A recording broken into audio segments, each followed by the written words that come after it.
Hi students, let's continue with the uninformed search algorithms. Another type of the uninformed search algorithm is depth limited search algorithm, DLS. Actually this DLS is similar to the DFS. So only one difference will be there, that I'll explain that.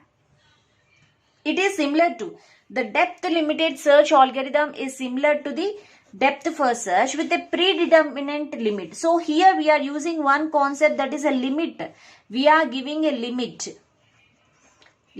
That's why we call it as a depth limited search algorithm. Whereas what is the drawback of depth first search?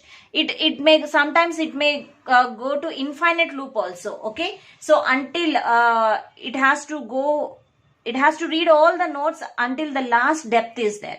Okay, so there is no limit for that. So it has to search completely end of this tree. Okay, so that's why there is no limit. To make some limit, we are using this depth limited search algorithm to overcome the disadvantage of using that depth first search. What is the disadvantage? The depth first search algorithm goes for deep down searching, and sometimes it may go to the infinite loop. Okay, and there is no guarantee of finding the solution. So that's why for that we are using the depth limited search algorithm. To overcome the disadvantage of DFS, we are using DLS.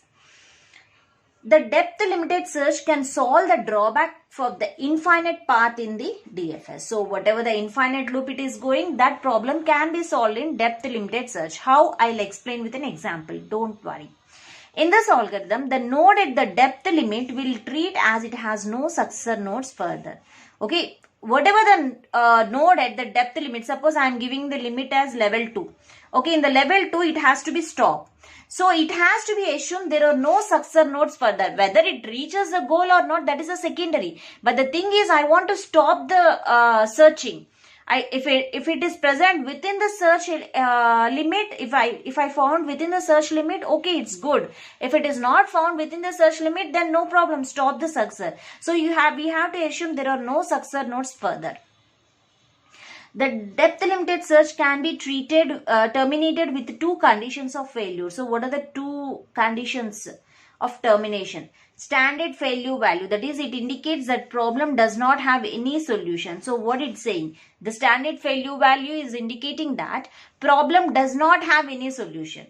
And the cutoff failure value, it defines no solution for the problem within the given depth limit. So that what I said, if you are giving the level 2 as a limit, then within that limit, if you are not finding the solution, it is a cutoff failure value. It defines no solution for the problem within the given depth limit.